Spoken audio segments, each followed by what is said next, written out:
السلام علیکم دوستو، میرا نام ہے عثمان خالد اور آپ دیکھ رہے ہیں عثمان خالد ٹی وی۔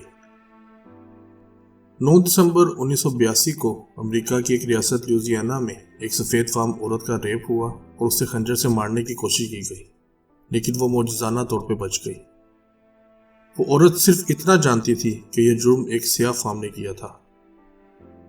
یہ ان دنوں کی بات ہے جب امریکہ میں سیاہ فام شہریوں کے ساتھ اچھا سلوک نہیں کیا جاتا تھا، لہٰذا پولیس نے کافی تعداد میں سیاہ فام گرفتار کر لیے اور ان کو لائن میں لگا کر اس عورت کو دکھایا گیا۔ انہی میں سے ایک آرچی ولیمز تھا۔ پولیس بار بار آرچی ولیمز کو اس عورت کے سامنے لے کر آتی اور مجرم کو پہچاننے کا بولتی۔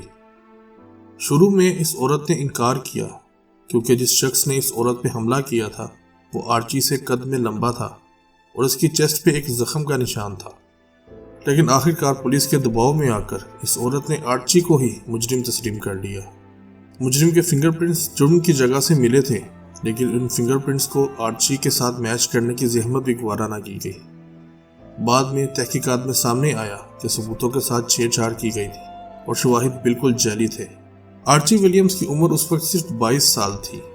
انتہائی کمزور کیس کے باوجود 21 اپریل 1983 کو جج نے اسے عمر قید کی سزا سنا دی، وہ بھی کسی پیرول کے چانس کے بغیر۔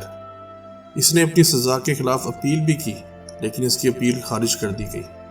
آرچی کی زندگی ختم ہو چکی تھی، وہ بھی ایک ایسے جرم کی وجہ سے جو اس نے کیا ہی نہیں تھا۔ اس کے بعد آرچی کی آخری امید انوسینس پروجیکٹ نامی ایک آرگنائزیشن تھی جو بے گناہ قیدیوں کی رہائی کے لیے کام کرتی تھی، لیکن مسئلہ یہ تھا کہ اس آرگنائزیشن سے بہت زیادہ لوگ اپنی بے گناہی ثابت کرنے کے لیے رابطہ کرتے تھے۔ آرچی نے بھی انہیں خط لکھا، لیکن ان کا کوئی جواب نہ آیا۔ دن مہینوں اور مہینے سالوں میں بدلنے لگے۔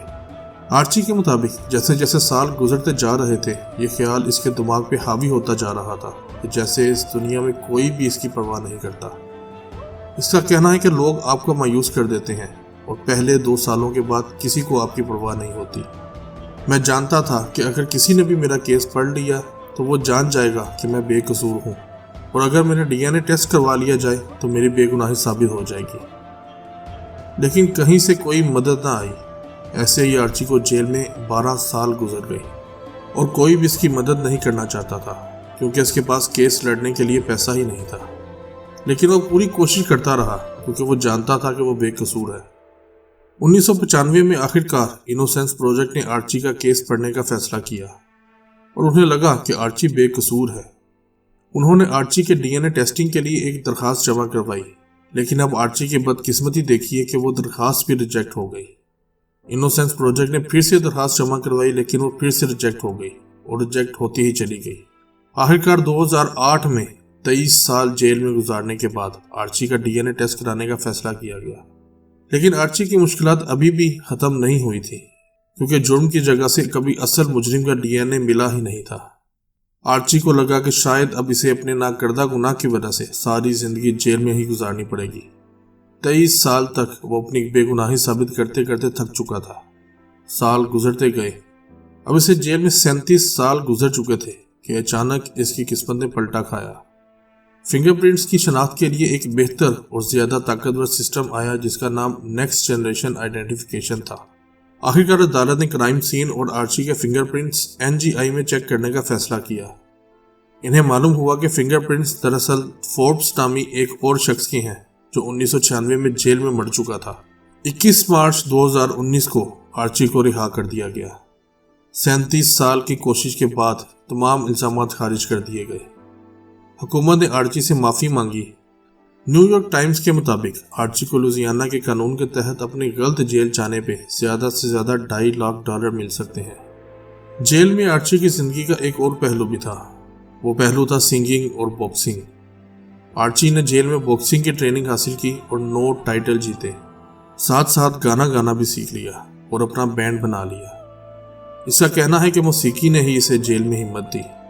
جیل سے نکلنے کے بعد آرچی نے امریکاز گوٹ ٹیلنٹ میں پارٹیسپیٹ کیا اور اپنی کہانی دنیا سے شیئر کی۔ امریکاز گوٹ ٹیلنٹ میں آرچی نے don't let the sun go down on me گانا گایا۔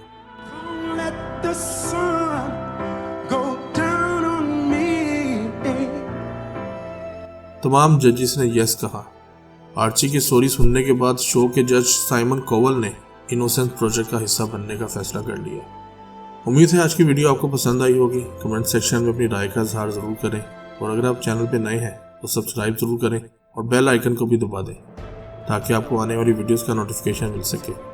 اپنا خیال رکھیں۔ اللہ حافظ۔